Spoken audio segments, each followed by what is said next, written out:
today I finished swatching my nail polish colors onto my new nail swatch boards. You can see here they are here, plus this one. The labeling idea I had went really well. Each one of the little swatches, I put a little white label on, and I labeled it with marker. My original plan was to then wrap this in tape to keep the label down, but it seems to be sticking well enough that I don't think I need that extra step. You can see here that when I rearrange them, the number will go with it. So even though all of these are in numerical order at the moment, you can see the colors are all jumbled, but it doesn't matter because now that they're all done, I can just rearrange them to my heart's content. And as I painted them, I wrote them down on this pre-printed list. It's basically an empty spreadsheet that I printed. I'm going to be putting them, actually typing them into a digital spreadsheet so that I can keep track of it that way, but it was just easier to hand write it while I was painting it because I was at the table and I didn't want to have my computer there with all those open nail polish bottles. So what I did was I took these labels and I cut them into thirds, only I didn't actually use all 3 of the thirds. I only used 2/3 of the thirds, if that makes sense, because each one is actually rounded at the top. So that middle section where all the corners are cut corners, I didn't want to use that one because I wanted them all to be the same. And I was also able to make this a bit bigger and the middle section smaller because I just discarded the middle section. Here's my extra ones here that I don't have this many nail polishes yet, but I went ahead and labeled them anyway so that when I do, I don't have to go through the overhead of actually labeling them. I can just paint them on and you're good to go. So now I get to rearrange them. So I was just in the middle of pulling these out so that I could lay them all out on the floor and rearrange them, and tragedy struck. So I was pulling them out here and this one just popped right off. This isn't even the nail, it's just the polish. So the polish just popped right off of that one. I think this one is China Glaze Stone Cold, so it's a bit of a strange finish. So I wonder if that's going to be a problem. I'm kind of scared now. I think I'll fiddle with the rest of them and see if they're going to come off. That would be really sad. I don't know. Maybe I'll have to repaint that one. Okay. So just for an experiment, I dug out my old wheels, and this is the same color, China Glaze Stone Cold, and I'm trying to see if it'll come off, and it doesn't look like it. It seems to be staying on just fine. Okay, well, I'll repaint that other one and see if that happens again. So here's all of the swatches pulled out of the boards. There's one that's got a few left on it. That last one there is Stone Cold, drying again because I repainted it. I'm trying 2 thin coats this time, see if that makes a difference. So here's another one that just came off. It is a neon China Glaze, and I could see that it was coming up around the edges because the neon ones will change colors if they have sort of a bad adherence. And I sort of pushed on the end of the nail and it came off all the way. You can see here it is here. This is just the polish. I'm not really sure what's going on there or what. I've never had a problem like this on the other nail wheels. I have seen this type of swatch board or at least a similar type with the same nail shape. I assume it's from the same company in the stores, but they're usually painted on the underside so that you can see it from the top, but it's painted on the other side, you know. So I don't know if there's a reason for that or what. So maybe I'll repaint this one on the underside, and then tomorrow I'll play with this one, and I'll play with Stone Cold and see what's going on there. Okay, so I think I figured this out. So this color and this color are the same swatch. So this one's fine.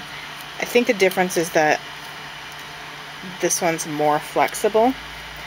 So I'm going to see if I can show this, but when you flex it, I don't know if you can see that.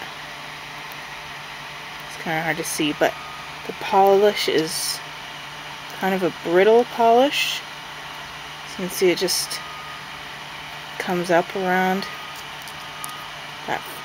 that flex point and just comes right off. That doesn't happen at all with this.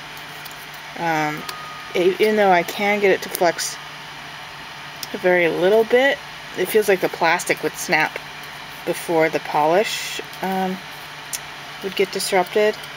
And this is a little more flexible, so that's probably why I'm having issues on the brittle polishes. So Stone Cold's brittle, the neons are brittle, any other polish that flakes really easily is going to have issues with this one, I think.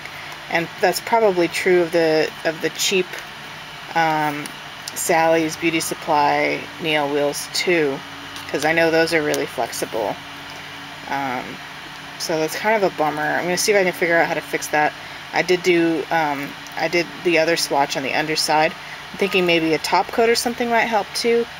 I try to not use top coats so that I can see what the actual finish is, but it's more important to me that these things last, because you can see how much time I've put into this. So we'll see what a top coat does. Here I am in progress. Not completely done yet. And then here's the ones I had to repaint, and I decided to add copious amounts of Seche Vite, because if Seche Vite can't fix it, nothing can. So even though I put Seche Vite on top of Stone Cold, it still came right off. No resistance whatsoever. I didn't even bend it or anything. It just came right off as if it was just sitting right on top of it. So this time I'm going to try underneath, and I'm going to do Seche Vite first, then Stone Cold, then more Seche Vite. The one that I did that was this neon, I did underneath, and then I did Seche Vite on top of that, and it seems to be sticking really well now. So I don't know what to do about this one. This is such a weird formula. We'll see if my strategy works. Here they all are in order, except for Stone Cold, which is still drying because I had to paint it for a third time. I'm just going to start from one end and start putting it back on the boards until I have them all filled up. Isn't that gorgeous? I can't stop staring. Hopefully the Seche Vite solution works out on those brittle polishes. And then when I get a new one, I can just insert it wherever it goes. I will have to move the rest, I guess. But this also eliminates the need for having, like, you know, a yellow wheel and a red wheel and all that, because it's just one continuous rainbow that you can adjust whenever you want to. Alright, so I finally figured out how to get the paint to stay on these bad boys.